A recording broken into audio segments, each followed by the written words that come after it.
Hello दोस्तों, स्वागत है आपका आज के इस नई वीडियो में। आज हम लोग पढ़ने वाले हैं समानुपात और इसके साथ साथ हम लोग थोड़ा सा व्युत्क्रम अनुपात भी देख लेंगे। तो वैसे आप लोग मैथ में तो ये चैप्टर पढ़ चुके हैं, लेकिन फिर भी हम लोग एक बार इस चैप्टर को मतलब इस टॉपिक को, ये जो कॉन्सेप्ट इसको क्लियर कर लेते हैं, क्योंकि हम लोग 9th में जब न्यूटन का नियम पढ़ेंगे और बहुत सारी चीज़ हम लोग पढ़ेंगे ना, तो ये इसके समानुपाती, ये चीज़ उसके समानुपाती, ऐसा आएगा। तो आप अगर कंफ्यूज हो जाएंगे, इसलिए मैं आपको ये पहले ये चैप्टर जो है इस चैप्टर को बता दे रहा हूँ, ठीक है ना। समानुपात ये छोटा सा टॉपिक है, इसको मैं बता देता हूँ। ठीक है, समानुपात का मतलब होता है ना, जैसे मान लीजिए कोई एक संख्या x है और हम लोग कहेंगे वो y के समानुपात है। समानुपात का ये चिन्ह होता है ऐसे, ठीक है ना, ये समानुपात का चिन्ह होता है। तो अगर हम लोग बोलेंगे x y के समानुपात, इसका मतलब क्या होता है पहले समझिए। ये x को अगर हम लोग बढ़ाएंगे तो y भी बढ़ेगा, अगर x को घटाएंगे तो y भी घटेगा। इस चीज को समानुपात बोला जाता है, ठीक है। अगर एक चीज दूसरे चीज के समानुपाती है, मतलब एक चीज को बढ़ाएंगे तो दूसरा चीज भी बढ़ेगा और दूसरा चीज को घटाएंगे तो इधर का चीज भी घटेगा, ठीक है। ये दोनों एक दूसरे के ऊपर डिपेंडेंट है। समानुपाती का मतलब बराबर नहीं होता। देखिए, ये x बराबर y, ये अलग चीज हो गया, ये अलग चीज है, और x समानुपाती है y का, ऐसा कहेंगे तो ये दोनों चीज में फर्क है, ठीक है। इसमें हालांकि दोनों में ऐसा होता है कि इसको भी बढ़ाएंगे तो ये भी बढ़ेगा, इसको भी बढ़ाएंगे तो ये भी बढ़ेगा, लेकिन ये दोनों चीज थोड़ा सा अलग है, ठीक है। एक छोटा सा एग्जांपल से हम लोग इस चीज को समझते हैं। देखिए, जैसे मान लीजिए मेरे पिताजी जो है वो लकड़ी का काम करते हैं, ठीक है ना। कोई उसको बोलेगा कि तुम एक लकड़ी का कुर्सी बनाओगे ना, एक कुर्सी का मैं 20 रुपया दूंगा, ठीक है। उनको कोई बोला अगर तुम 2 कुर्सी बनाओगे तो 2 कुर्सी का मैं 40 दूंगा, 3 कुर्सी बनाओगे तो मैं 60 दूंगा। इस प्रकार से उसको कोई बोला, तो मेरे पिताजी जो मजदूर कर रहे हैं, मजदूरी, ठीक है, वो अपने मेहनत से कुर्सी बना रहे हैं और उसको यहाँ पर में पैसा मिल रहा है, ठीक है, या फिर बोलिए इसको मूल्य। तो इसमें क्या हो रहा है, मेरे पिताजी एक अगर कुर्सी बनाते हैं उसको 20 रुपए मिल रहा है, 2 बनाने से 40 मिल रहा है, 3 बनाने से 60 मिल रहा है। तो हम लोग ऐसा बोलेंगे ना कि जो मजदूरी है, जो मेहनत है, वो समानुपाती है पैसा का, ठीक है। समझ रहे आप इस चीज को। देखिए, जितना ज्यादा मेरे पिताजी मेहनत करेंगे वो उतना ज्यादा चेयर बनाएंगे, और जितना ज्यादा चेयर बनाएंगे उतना ज्यादा पैसा मिलेगा। मतलब क्या हो रहा है, अगर मेहनत बढ़ेगा तो पैसा भी बढ़ेगा, ठीक है। अगर मेहनत घटेगा तो पैसा भी घटेगा। तो ये जो मजदूरी वो किस पे डिपेंडेंट है, मतलब ये दोनों एक दूसरे से समानुपात में है, ठीक है। इसी को बोला जाता है समानुपात में। एक को बढ़ाना है तो दूसरा भी बढ़ेगा, और इसको घटाएंगे, पैसा घटाएंगे तो मजदूरी घटेगा। अगर मान लीजिए मेरे पिताजी एक दिन में कम कुर्सी बनाते हैं, कम चेयर बनाते हैं, तो उसको मजदूरी भी कम मिलेगा, है ना। तो देखिए कैसे मजदूरी और पैसा ये दोनों एक दूसरे के साथ समानुपात में, तो समानुपात इसी को बोला जाता है। और एक एग्जांपल ले लेते हैं। देखिए, अच्छा एक चीज और मैं आपको बता देता हूँ कि समानुपात को हम लोग बराबर में बदल सकते हैं, ठीक है ना। जैसे हम लोग लिखेंगे, यहाँ पे मैंने क्या लिखा है, मजदूरी बराबर पैसा। इसका मतलब क्या है, ये जो एक है ये समानुपात है किसके, 20 के। तो इसको बराबर करना, अगर किसी चीज को समानुपात को बराबर करना तो हम लोगों को एक कांस्टेंट लाना पड़ता है बीच में, ठीक है, एक नियतांक लाना पड़ता है, ठीक है। तो जैसे मान लीजिए x समानुपात है y का, ऐसे लिखते हैं। अगर x समानुपात है y का मतलब x को बढ़ाएंगे तो y भी बढ़ेगा, x को घटाएंगे तो y भी घटेगा, ठीक है। तो इस चीज को हम लोगों को समानुपात से हटा के बराबर कर देना है, ठीक है। मतलब ऐसे करना है, x बराबर y कर देना है। तो इस सबको समानुपात में अगर कोई चीज है तो उसको बराबर करने के लिए कांस्टेंट लाना पड़ता है बीच में।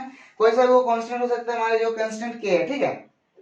तो जब हम लोग k को लेके आएंगे तो ये अब बराबर हो जाएगा, ठीक है। जैसे यहाँ पे उदाहरण देखिए, 1 रुपये मतलब एक कुर्सी का जो मजदूरी है, मतलब मजदूरी बराबर पैसा है, तो मजदूरी 1 है और वो पैसा 20 रुपये मिल रहा है, ठीक है। इसको बराबर करना है, इसको क्या करना है, समान कर देना है। तो हम लोग क्या करना पड़ेगा, 1 इज इक्वल टू मतलब बराबर लिखना पड़ेगा के कोई कांस्टेंट, और उसको हम लोग 20 से गुना कर देना पड़ेगा, ठीक है। तो यहाँ के का मान क्या होगा, के का मान को निकालने के लिए हम लोगों को क्या करना पड़ेगा, इसका मान निकालेंगे। तो देखिए यहाँ के का मान हो जाएगा 1/20, ठीक है। तो यहाँ अगर 1/20 रख देंगे हम लोग के बदले में, इस जगह के बदले में अगर हम लोग 1/20 रख देते हैं, देखिए के बदले में 1/20 रख रहे हैं, तो क्या हो रहा है, ये 20 कट जा रहा है और 1 बराबर 1 आ जा रहा है, ठीक है। तो यही चीज है, समानुपाती में अगर कोई चीज समानुपात में रहेगा उसका मतलब होता है वो एक दूसरे के साथ कांटेक्ट में है, ठीक है। अगर एक को बढ़ाएंगे तो दूसरा भी बढ़ेगा, दूसरे को बढ़ाएंगे तो इधर भी बढ़ेगा, ठीक है। तो उस चीज को बराबर करना है, मैं फिर से बोल रहा हूँ, समानुपात और बराबर का मतलब अलग अलग होता है। समानुपात मतलब होता है इसको बढ़ाएंगे तो ये भी बढ़ेगा, इसको घटाएंगे तो ये भी, लेकिन बराबर का मतलब वो नहीं होता, ठीक है। हालांकि बराबर में भी इसी होगा, मान लीजिए कोई एक क्वांटिटी है, कोई राशि है, इसके इसके बराबर है, तो हम लोग अगर इधर बढ़ाएंगे ना तो इधर भी कम हो जाएगा। अगर हम लोग इधर बढ़ाते हैं तो इधर भी कम, मतलब इधर भी बढ़ेगा, सॉरी, और अगर इधर घटाएंगे तो इधर भी घटेगा। लेकिन समानुपात और बराबर का मतलब अलग अलग होता है, ठीक है। बराबर मतलब ये एक दूसरे के साथ बराबर, जैसे एक बराबर एक है और यहाँ पे ये दोनों बराबर है क्या, नहीं, ठीक है। और एक एग्जांपल ले लेते हैं, मान लीजिए कोई एक लड़का है राजू, ठीक है ना, और कोई एक राम, ठीक है। राजू का उम्र हो रहा है 12 और राम का उम्र 14 है, ठीक है। तो हम बोलेंगे कि राजू का जो एज है, राजू का उम्र है, राजू का उम्र समानुपात है राम का उम्र। राजू का उम्र किसका उम्र क्या समानुपात है, राम का। इसका मतलब क्या हुआ कि राम का उम्र जितना है ना वो इसके समानुपात है। अगर इसको हम लोग 2 वर्ष बढ़ा देंगे, इसमें अगर 2 वर्ष मतलब 2 गुना कर देंगे, इसमें अगर 2 गुना कर देंगे तो कितना होगा, 12 दूनी 24 और इधर 28, ठीक है, ऐसा होगा। समानुपात का मतलब क्या था, एक को बढ़ाएंगे तो ये भी उतना ही बढ़ेगा, इसमें अगर 2 गुना करेंगे तो इधर भी 2 गुना हो जाएगा, देखिए हुआ कि नहीं, ठीक है। इसी का मतलब होता है समानुपात। समानुपात का मतलब होता है एक को बढ़ाने से दूसरा बढ़ेगा, ठीक है, और उसको हटाने के लिए कांस्टेंट लाना पड़ता है बीच में। वो कांस्टेंट कुछ भी हो सकता है, ठीक है, वो डिपेंड करता है इन दोनों का समानुपात के ऊपर डिपेंड करता है कि कैसा है वो। मान लीजिए कि ऐसे एक एग्जांपल ले लेते हैं, कोई एक संख्या 1/2, ये समानुपात है 3/4 का, ठीक है।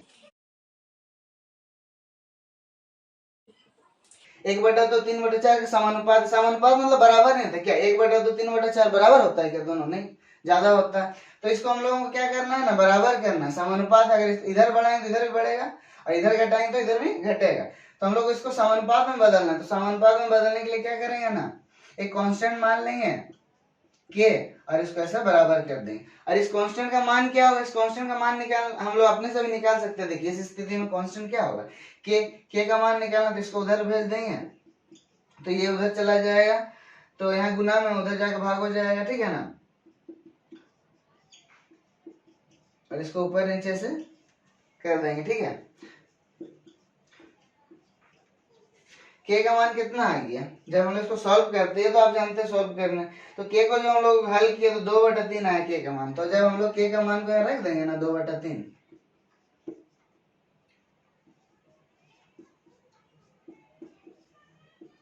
देखिए 1/2 बराबर 1/2 हो गया, ठीक है। अब हम लोग यहाँ क्या बोलेंगे कि ये राशि इस राशि के बराबर है, लेकिन इससे पहले क्या था, ये दोनों एक दूसरे के समानुपात में था, समानुपाती था। तो आई होप आपको समझ में आ गया कि समानुपात क्या होता है, ठीक है ना। अब थोड़ा सा व्युक्त क्रमानुपात देख लेते हैं। तो व्युक्त क्रमानुपात का समानुपात का थोड़ा उल्टा ही है। जैसे x, मान लीजिए x व्युक्त क्रमानुपात है 1/y का, ठीक है। तो इसका मतलब क्या हुआ, समानुपात में क्या होता था, एक को बढ़ाते थे तो दूसरा भी बढ़ता था, एक को घटाते थे तो दूसरा भी घटता। लेकिन इसमें उल्टा होता है, इसमें एक को बढ़ाएंगे और एक को बढ़ाएंगे तो दूसरा घटेगा। मान लीजिए इसको बढ़ाना है तो इसको हम लोगों को घटाना पड़ेगा, इसमें उल्टा होता है, ठीक है। समानुपात में क्या होता था, एक को बढ़ाते थे तो दूसरा भी बढ़ता था, लेकिन इसमें उसका उल्टा होता है। एग्जाम्पल ले लेते हैं, मान लीजिए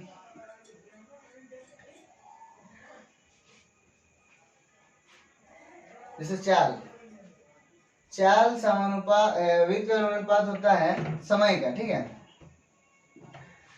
इसको देखिए एक्चुअली में समानुपात भी ना व्युत्क्रम अनुपात ही है। जैसे कि मान लीजिए, जैसे मैंने लिखा था x व्युत्क्रम अनुपात है 1/y का, ठीक है। तो एक्चुअली में ये जो है ना, ये x जो ये पूरा के साथ समानुपात नहीं है, ये पूरा के साथ क्या है समानुपात। इसको बढ़ाएंगे तो ये भी बढ़ेगा, ये नीचे वाला बढ़ेगा, ठीक है ना। तो किसी चीज का अगर बटा बढ़ता है तो क्या होता है, जैसे 1/6 मान लीजिए, इसका अगर बटा को हम लोग बढ़ा देंगे, 1/6 को 1/10 कर देंगे, तो जब नीचे वाला बढ़ता है ना तो ये ओवरऑल पूरा कम हो जाता है। जैसे यहाँ 1/6 है, यहाँ 1/6 का मतलब कम है, ठीक है, और इससे कम ये हो जा रहा है, देखिए 1/10। तो नीचे वाला हर को जब हम लोग बढ़ाते हैं ना तो ये ओवरऑल पूरा वो टर्म जो कम हो जाता है, ठीक है। तो वही चीज यहाँ भी है, ये जो x है ये पूरा के साथ समानुपात में है, लेकिन इसको अगर हम लोग बोलना चाहें तो ऐसे बोलते हैं ये x क्या है, 1/y का व्युत्क्रम अनुपात है। तो एक एग्जांपल लेते हैं, जैसे चाल जो है ना वो समय के साथ व्युत्क्रम अनुपात होता है। जैसे कि मान लीजिए चाल जो है समय के साथ ऐसे है, ठीक है ना। तो इसका मतलब क्या हुआ, हमें अगर चाल बढ़ाना है तो समय को कम करना पड़ेगा, अगर समय को बढ़ाना है तो चाल को कम करना पड़ेगा। जैसे एग्जांपल ले लीजिए, जैसे मान लीजिए कोई पॉइंट ए है, यहाँ से आपको जाना है कोई पॉइंट बी तक जाना है आपको, ठीक है। तो आप यहाँ से यहाँ जल्दी जाने के लिए क्या करिएगा, स्पीड को बढ़ाइएगा। तो जैसे आप स्पीड को इसको आप बढ़ाइएगा, स्पीड को जैसे आप बढ़ाइएगा तो आपका समय कम लगेगा वहां तक पहुंचने में, है ना। यहाँ से यहाँ जाइएगा तो समय कम लगेगा स्पीड बढ़ाने से, स्पीड को बढ़ाने से समय कम हो जा रहा है, एक चीज को बढ़ाने से एक चीज कम हो जा रहा है। अगर आपको स्पीड कम करना है तो आपको समय को बढ़ाना पड़ेगा, समय बढ़ाइएगा तो ऑटोमेटिकली धीरे धीरे आपको जाना पड़ेगा। तो यही समानुपात है और यही व्युत्क्रम अनुपात है, ठीक है। तो ठीक है, आई होप आपको ये समझ में आ गया, छोटा सा टॉपिक था। ठीक है, मिलते हैं आपसे अगले वीडियो में, तब तक के लिए गुड बाय।